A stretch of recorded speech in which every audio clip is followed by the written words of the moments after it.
Gold, trusted gold buyers. మీరు తాకట్టు పెట్టిన బంగారాన్ని విడిపించి ఈ రోజు ఉన్న మార్కెట్ ధరకు కొనబడను.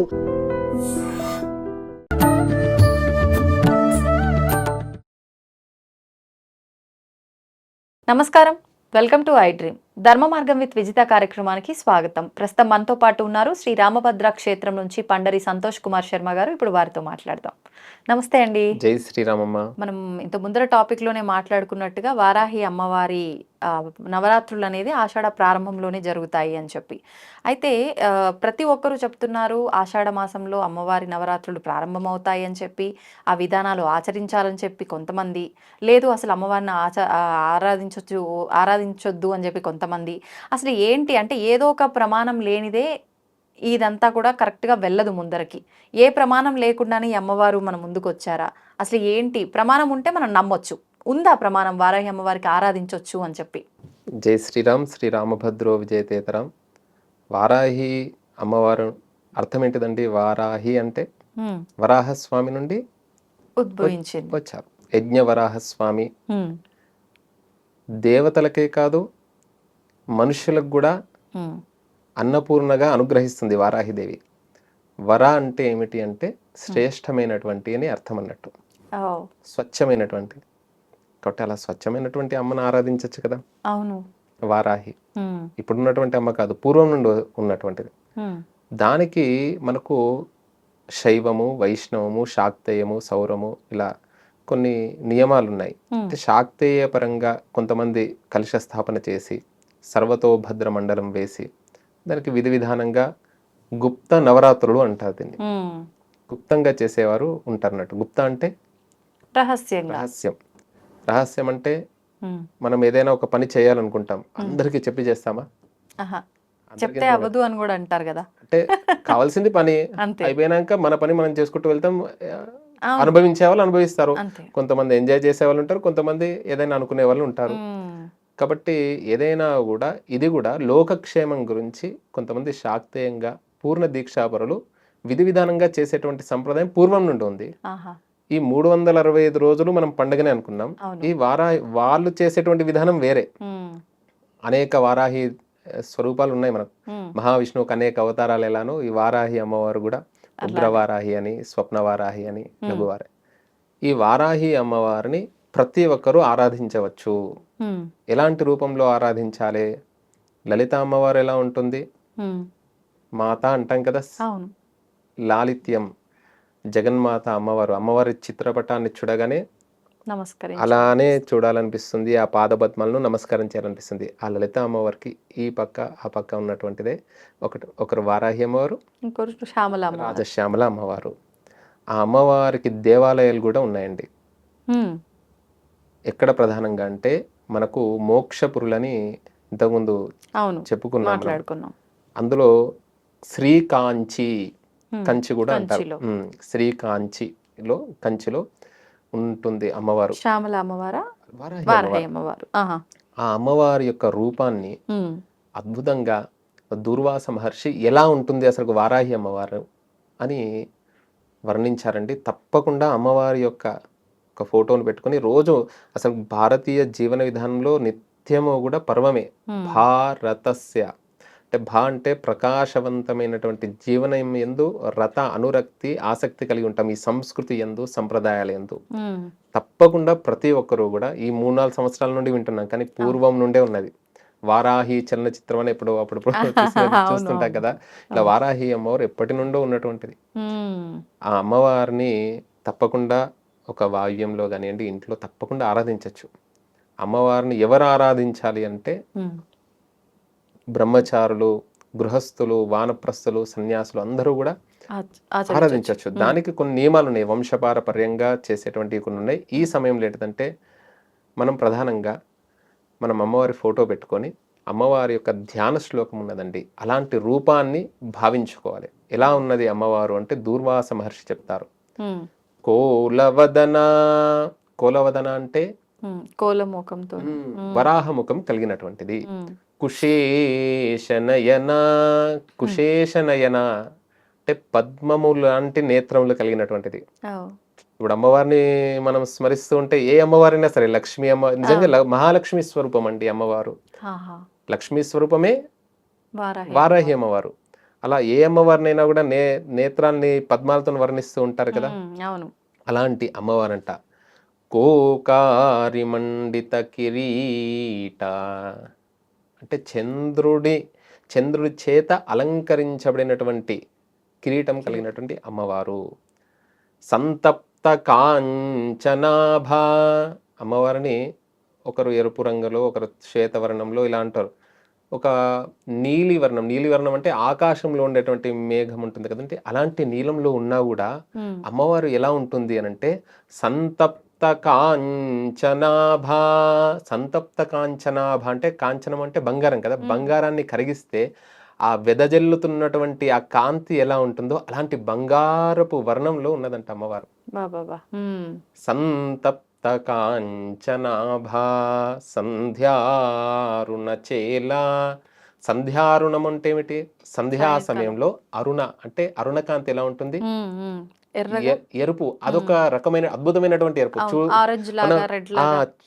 చూసిన కొద్దీ మనం ఇంకా చూడాలి అని అనిపిస్తుంటది. సూర్యాస్తమయం అవుతుంటే కన్యాకుమారికి వెళ్ళి చూస్తుంటారు కదా చాలా మంది, సూర్యాస్తమయాన్ని చూస్తారు కదా. అలాంటి వర్ణంలో చేల అంటే వస్త్రాన్ని కట్టుకొని ఉంటుంది. అందుకనే అమ్మవారికి ఆ వస్త్రమా ఈ వస్త్రమా ఇవన్నీ అంటుంటారు. ఇక్కడ ప్రమాణం చెప్పారు, ఎక్కడ ప్రమాణం కూడా ఆర్య ద్విషతి అంటే దూర్వాస మహర్షి రచించారండి. లలిత స్తవరత్నం అని ఉంటుంది. లలితా సహస్రనామాలలో లలితా స్తవరత్నంలో 61, 62 శ్లోకాలు, 66, 67, 68 3 శ్లోకాలు వారాహి అమ్మవారి గురించి చెప్పారు. ఈ దూర్వాస మహర్షి కూడా ఆ కంచిలో అమ్మవారిని ఎక్కడ ఆ స్వామి గురించి చెప్తారు. అక్కడ తమిళన్స్ ఏమంటారంటే, దూరం అంటే కొంచెం కోపంగా ఉంటారు కదా, అతన్ని క్రోడబట్టారక అని అంటారు అన్నట్టు. అంటే దుష్ట జనుల యందు కోపం అండి, అంతే, వేరేం లేదు. అంటే దుర్మార్గం చేస్తుంటారు అనుకోండి, ఇప్పుడు మన మీద దండయాత్ర చేస్తున్నారు మిగతా కొంతమంది దేశస్తులు, వారి యందు దాక్షిణ్యం స్వజనే దయాపరజనే శాఠ్యం సదా దుర్జనే. దుర్జనుల యందు ఎప్పుడు కూడా శాఠ్యంగా ఉండన్నట్ట, కఠినంగా ఉండాలి. దుర్మార్గుల యందు అంతే కదండి. ఇప్పుడు మీ దగ్గరికి ఏదన్నా ఒక భయంకరమైనటువంటి జీవసం అంటారు, మీరు కఠినంగా ఉంటారా లేదా? రా అని అంటారా? అన్నారు కదా. కాబట్టి దాక్షిణ్యం స్వజనే, మనకు ఇష్టమైనటువంటి వారి యందు దాక్షిణ్యంగా ఉండాలి. దయాపరజనే, ప్రతి ఒక్కరి యందు కూడా దయగా ఉండాలి. ఒకరిని చూడగానే మనం కొంతమంది ఈ రోజు కాలంలో ఊరికే ఇరిటేట్ కావడం, ఇవన్నీ ఇలాంటి లక్షణాలు ఉంటూ ఉంటాయి. ఇలా కాకూడదని చెప్తారన్నట్టు. మనకు ఎప్పుడు కూడా మంచిగా ఉండాలని చెప్తారు. దయాపరజనే శాఠ్యం సదా దుర్జనే, శాఠ్యంగా ఉండాలి. దుర్జన ప్రీతి సాధుజనే, సాధువులు ఉంటారు కదా, సాధువులు అంటే మహనీయులు మహాత్ములు, వారి యందు ఎప్పుడు కూడా ప్రీతిగా ఉండాలని మనకు శాస్త్రం చెప్తుంది. అలా అమ్మవారు సంధ్యారుణ చేల అంటే వస్త్రం అలా ధరించి ఉన్నది. హల ముసల, హల అంటే నాగలి, ముసల అంటే మనకు దంచుతారు కదా, రోకలి లాంటిది. అలా నాగల్ని దాన్ని అంటే మనకు అన్నపూర్ణ అమ్మవారు, అన్నప్రదాయిని, ధాన్యలక్ష్మి, మహాలక్ష్మి అమ్మవారును తప్పకుండా ఆరాధించచ్చు కదండి. తింటున్నామంటేనే ఆ భూదేవత అండి అమ్మవారు. మామూలుగా కుపుత్రోజా ఏత క్వచిదపి కుమాతా నభవతి. తల్లి నాకు మంత్రం నో యంత్రం తదపి అంటే నాకు మంత్రము రాదు, యంత్రము రాదు, ఏమీ రాదు తల్లి, నిన్ను నీ పాదపద్మాలను ఆరాధించేటువంటి అనుగ్రహం కలిగించు. కుపుత్రుడు మేము ఎప్పుడైనా సరే అని చెప్పేసి కొన్ని మంచిగా ఉంటాం, బాధ వచ్చినప్పుడు నేను కొలుస్తాం, ఎప్పుడు ఒకే విధానంగా ఉండం మేము. అయినా కూడా మేము ఇలా చెడ్డ పుత్రులు ఉండొచ్చు, కానీ చెడ్డ తల్లి ప్రపంచంలో ఎక్కడ ఉండదు. వారాహి మాత అంటాం కదా, మాతనే అనేది కదా, వాళ్ళ మాతను లలితా స్వరూపం అని అంటున్నాం. అమ్మని తప్పకుండా అందరూ పూజించవచ్చు, ఆరాధించవచ్చు.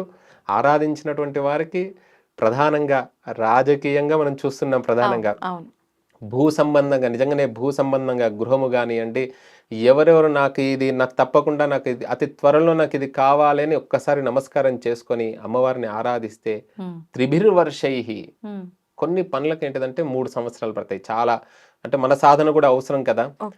త్రిభిర్మాసైహి, కొన్ని పనులు ఏంటిదంటే 3 నెలల్లోనే అవుతాయి. త్రిభిర్పక్షైహి, త్రిభిర్దినైహి, 15 రోజుల్లో కానీ 3 రోజులలో కూడా కావచ్చు. తప్పకుండా కర్మను బట్టి ఉంటుంది, మన పనిని బట్టి ఉంటుంది. వెంటనే అది ఎంతవరకు న్యాయమైనది, ఎంతవరకు ధర్మమైనటువంటిది, తప్పకుండా సత్ఫలితాలని వారాహి అమ్మవారు ఇస్తుందండి. ఉమ్, ఇందులో ప్రధానంగా ఇంతకుముందే మనం చెప్పుకున్నట్టు రాజకీయ పరంగా కానివ్వండి, భూపరంగా కానివ్వండి, భూ సంబంధంగా చాలా మంది తెలవకుండా ఈసారి విశేషంగా వారాహి నవరాత్రులు ఏమిటి అంటే విశేషమైనటువంటి నక్షత్రాల్లో రావడం జరుగుతుంది. ఆహాహా. మనకు ఆర్ద్ర నక్షత్రం రాహుకు సంబంధించింది. ఆరుద్ర, పునరోసు, పుష్యమి, ఆశ్లేష, మఖ, పుబ్బ, ఉత్తర, హస్త, చిత్త, స్వాతితోని పూర్తవుతుంది 9 రోజులు. ఉమ్, ఈ 2 నక్షత్రాలు రాహుకు సంబంధించినటువంటి నక్షత్రాలు. ఆహా. 7 రోజులకు 7 అధిపతులు ఉంటుంది. మిగతాది రాహు కాలం అని అంటుంటారు అన్నట్టు. ఉమ్, అలా రాహు ఏమిటి అంటే మీడియా కానివ్వండి, పాపం చాలా కష్టపడుతూ ఉంటారు.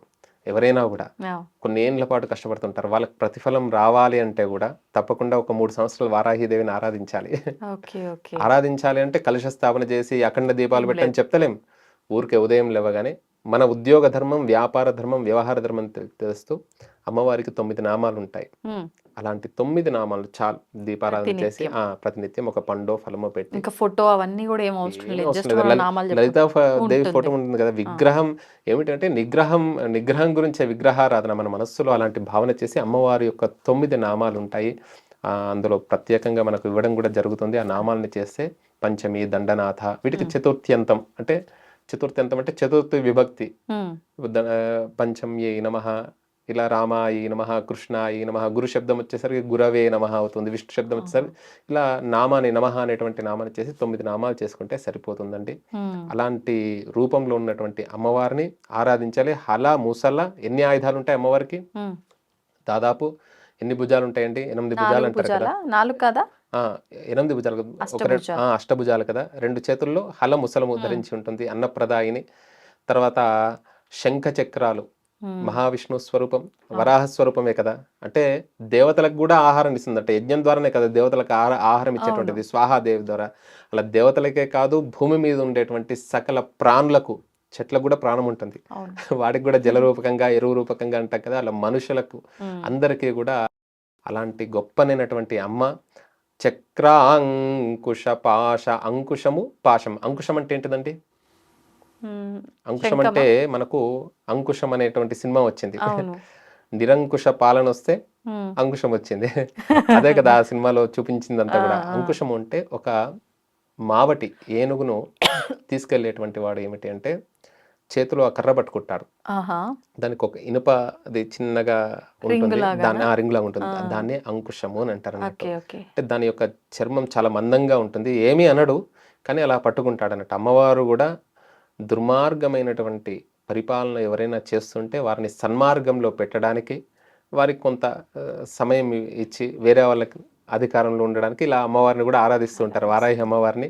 ఇలా మనలో కూడా అటు ఇటు ఇంకా ఏనుగు ఎలా వెళ్తుందో ఆ వైపు ఈ వైపు వెళ్తుంటది కదా, చేతిలో ఎవరో ఒకరు ఉండాలి కదా. అలా భూ పరిపాలన కావాలంటే, భూమిని పరిపాలించాలంటే పృథ్వీ అంశం ఉంటేనే పరిపాలిస్తాడు. అలాంటి ఆరాధించడం ద్వారా తప్పకుండా అలాంటి యోగం కలుగుతుంది అంటారు అన్నట్టు. తప్పకుండా ఈ 9 రోజులు ఆ అంకుశము పాశం అంటే తాడు.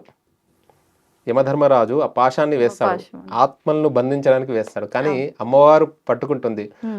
మనకున్నటువంటి భవబంధనాలను తొలగించడానికి ఒకటి, మనకు ధర్మ వాంఛితాలను నెరవేర్చుకోవడానికి, మనకు వచ్చేటువంటి అడ్డంకులను తొలగించడానికి అని అంటారు లౌకికార్థంలో.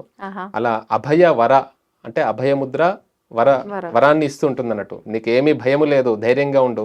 రేపు వచ్చేసి నీకు రేపు సమస్య ఉంది అంటే ఏం చేస్తాం, ముందుగా భయపడుతూ ఉంటాం. నీకు జాతకం బాగలేదని ఇప్పుడు నానా రకాలుగా వింటున్నాం మనం, వెంటనే భయపెట్టిస్తూ ఉన్నారు. ఆ భయాలన్నిటినీ కూడా తొలగించేటువంటి తల్లి అమ్మవారిని చూడగానే అలాంటి అభయ వర స్ఫురిత హస్త అని చెప్పారన్నట్టు. అలా ప్రకాశిస్తున్నటువంటి ముద్ర కలిగినటువంటి పూర్ణమైనటువంటి కూలంకషానుకంప అని పూర్ణమైనటువంటి దయామూర్తియే వారాహి అమ్మవారు. తర్వాత ఇంకో ఇది 62, 66, 67 శ్లోకాల్లో చెప్పారు. దూర్తానా మతి దూర, దుర్జనులకు దొరకదండి. మేము పూజ చేయము, మేమేమి చేయము, మేము ధర్మాన్ని పాటించము అనేటువంటి వారికి చాలా కష్టమైనటువంటిది. సత్య మార్గంలో వెళ్ళే వారికి, ధర్మ మార్గంలో వెళ్ళే వారికి అప్పుడప్పుడు మానవులం కదా, ఏవో చిన్న చిన్న తప్పులు జరుగుతుంటాయి. వెళ్ళినా కూడా ప్రాయశ్చిత్తపడి అమ్మను ఒక్కసారి నమస్కారం చేస్తే దొరుకుతుంది తప్పకుండా. మనకు శుభవార్తలను కలిగిస్తుందట. వార్త అంటే ఏంటిదండి? న్యూస్. ఇప్పుడున్నటువంటి న్యూస్ కాదు, వార్తాలి అని పేరంట అమ్మవారికి. వార్తాశేషవలగ్న కమనీయ అని చెప్పారన్నట్టు. అంటే మంచి న్యూస్ ని, అంటే మంచి విషయాన్ని తెలుపుతుంది. ఇప్పుడు మనకు ఒక సమస్య ఉంది, భూ సమస్య ఉంది, వివాహ సమస్య ఉంది, ఒక గృహం దొరకలేదు, లేదా సంతానం అవుతలేదు, ఇలాంటివన్నీ అనేక లౌకిక, మనం ఏం సామ్రాజ్యాన్ని అడుగుతలేం కదా అమ్మవారిని అడిగేది ఏంటిది, చిన్న చిన్నవే కదా. ఏదో జన్మించినందుకు ఏవో కోరికలు ఉంటూ ఉంటాయి, డబ్బు కావాలి, రుణాలు ఉన్నాయి, రుణ బాధ పోవాలి, ఇవన్నీ ఉంటాయి కదా. అన్నీ ఉన్నా కూడా మానసిక ప్రశాంతత ఉండదు కొంతమందికి.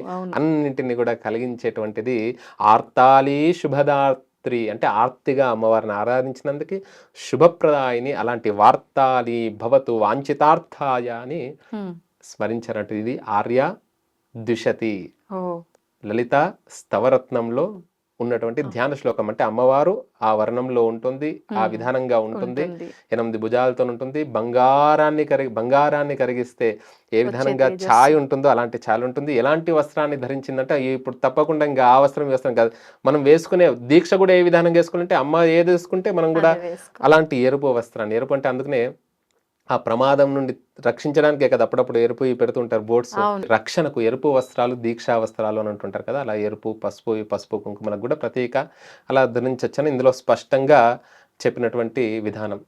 ప్రత్యేకంగా ఆర్యా శతకం అని ఉంది, మూక పంచశతిలో ఆర్యా శతకంలో కూడా అమ్మవారి యొక్క వర్ణన ఉంది. కామాక్షి ఎవరు అంటే సాక్షాత్తు వారాహి స్వరూపం అని. కామాక్షిని స్మరిస్తున్నాం, లలిత అమ్మవారిని స్మరిస్తున్నాం. మనకు మూక పంచశతిలో కూడా అద్భుతంగా చెప్పారండి. తాడిత రిపు పరిపీడన భయహరణ నిపుణ హల ముసల క్రోడపతి భీషణ ముఖీ క్రీడసి జగతి కామాక్షి.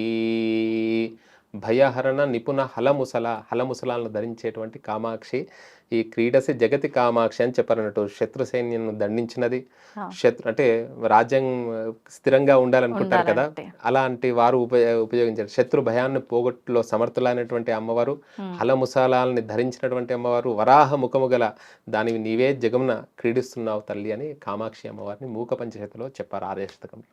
అంటే ఇన్ని ప్రమాణాలు ఉన్నాయి.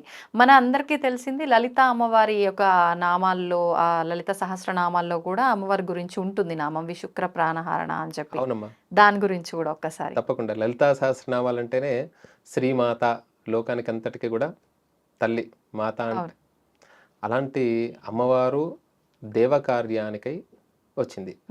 అక్కడ మనకు కొన్ని నామాల్లో కొంత సేన ఉంటుంది, అంటే రాక్షస సేన ఎవరైతే ఉంటారో వారిని సంహరించడానికి కొన్ని శక్తులు కావలసి వచ్చినాయి. అప్పుడు ఆ సమయంలో అమ్మవారు, ఈ వారాహి అమ్మవారు తర్వాత రాజశ్యామల అమ్మవారు ఇద్దరు కూడా ఉద్భవించారు. ఆ సమయంలోనే త్రిపుర సుందరి, బాల అమ్మవారు అంటారు కదా. గణపతి కూడా భాద్రపద మాసంలో కదండి, పూర్వం నుండి ఉన్నటువంటి స్వామి. అందులో కామేశ్వర ముఖాలోక కల్పిత శ్రీ గణేశ్వర అని అంటుంటారు.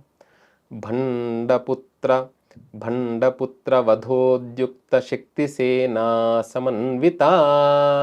అలా శక్తి సేన అంటే శక్తి సేనలకి అధ్యక్షురాలంట, సైన్యాధ్యక్షురాలు ఎవరు? వారాహి అమ్మవారు.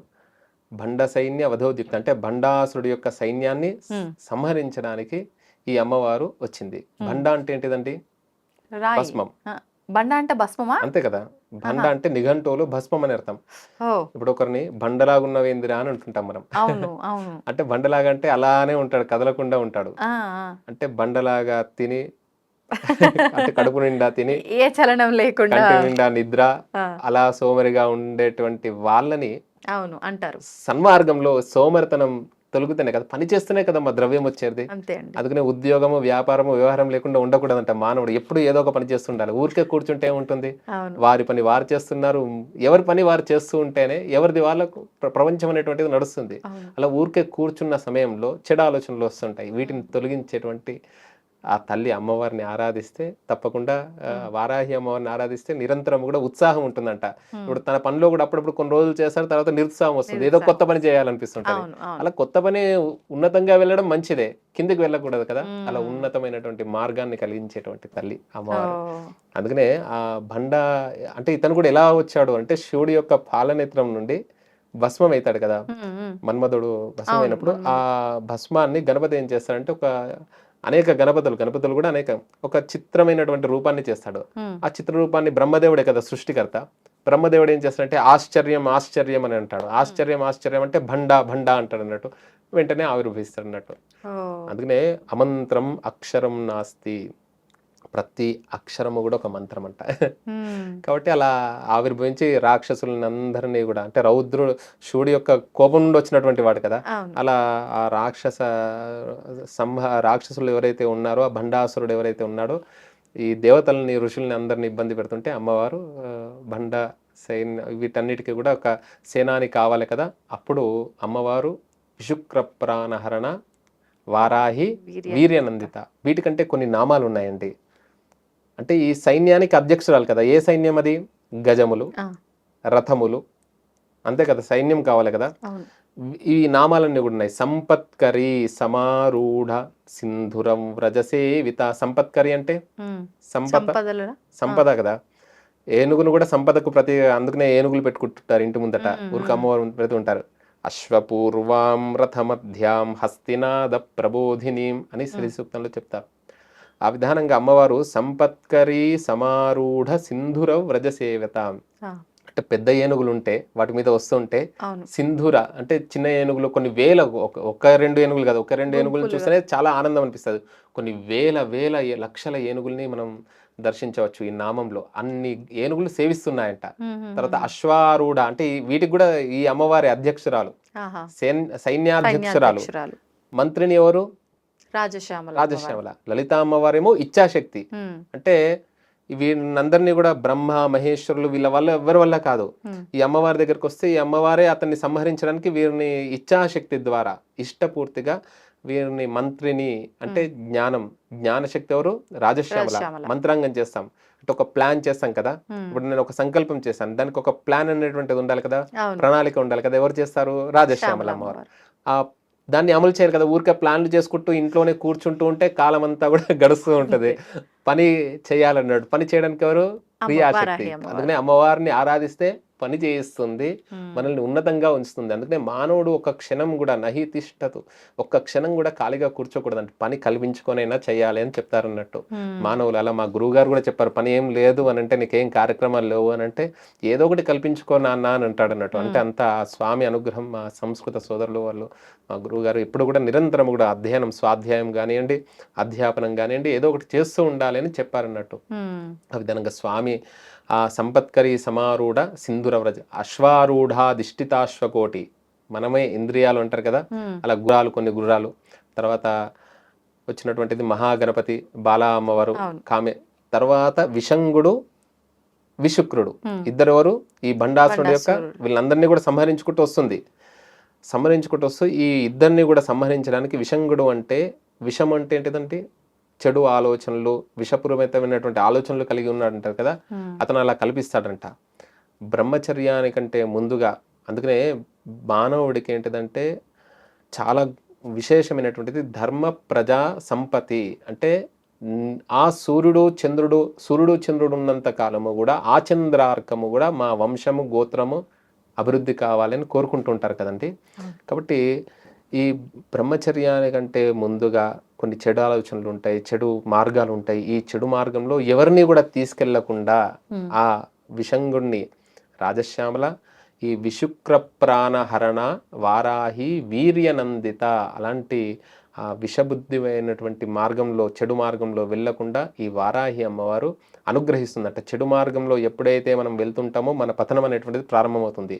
10 సంవత్సరాలు బాగానే ఉంటుందండి, చెడు సంపాదించినా, చెడు ద్రవ్యమైనా, చెడు ఆలోచనలైనా కూడా. 11 వర్షే సమూలం వినశ్యతి, 11వ సంవత్సరంలో అతను సంపాదించింది కూడా వెళ్తుంది అని చెప్తారన్నట్టు. అలా ఈ లలితా సహస్రనామాల్లో కూడా ఈ వారాహి అమ్మవారి గురించి చాలా విశేషంగా ఉంది. తప్పకుండా కాశీలో దర్శించవచ్చు మనము, ఒడిస్సాలో కూడా ఉంది అమ్మవారు, పూర్వం నుండి ఉన్నటువంటిదే. లలిత అమ్మవారి రూపం పెట్టుకోండి, లేకపోతే ఇంతకుముందు ధ్యాన శ్లోకం చెప్పాను కదా, ఆ ధ్యాన శ్లోకంలో ఏ రూపం, ఈ రోజు అన్ని చిత్రపటాలు ఏవో చేస్తున్నారు ఒక్కొక్క రకంగా. గణపతిని క్రికెట్ గణపతి చేసినట్టు అమ్మవారికి కూడా ఏదో రూపాలు చేస్తున్నారు. ప్రధానంగా ఇంతకుముందు ఏ ధ్యాన శ్లోకం చెప్పానో, లలిత స్తవరత్నము ఆర్య దుషితలో ఉన్నటువంటి ఆ ధ్యాన శ్లోకంలో ఉన్నటువంటి చిత్రపటాన్ని పెట్టుకొని తప్పకుండా ప్రతి ఒక్కరు కూడా, చెడు పని చేస్తలేరు కదా, మంచి పనే కదా, మొక్కుతున్నారు, ధ్యానం చేస్తున్నారు, దగ్గర దేవాలయం ఉంటే వెళ్తారు, లేకపోతే మీ ఇంట్లోనే ఆ 10 రోజులు తప్పకుండా చేయండి. ఆ నామాలు చెప్పుకుంటూ చేసుకుంటే సరిపోతుంది. సరిపోతుందమ్మా. ధన్యవాదాలండి, చాలా చక్కటి వివరణ ఇచ్చారు. నమస్తే. జై శ్రీరామ్. దీన్ని తవ్వండి, తవ్వుతూనే శివలింగం. సరే దాన్ని అట్లా కప్పేసేయండి, చూపించదండి. Krishna is there. మూర్తి పూజ కాదు, సాక్షాత్ బ్రజేంద్ర నందన భగవాన్ ఉన్నారు మూర్తిలో. ఏమీ ఆశించకుండా ఆరాధించే వాళ్ళు కూడా ఉన్నారా ప్రభుజీ? నిజమైన భక్తి అంటే మనకు తెలియదు కాబట్టి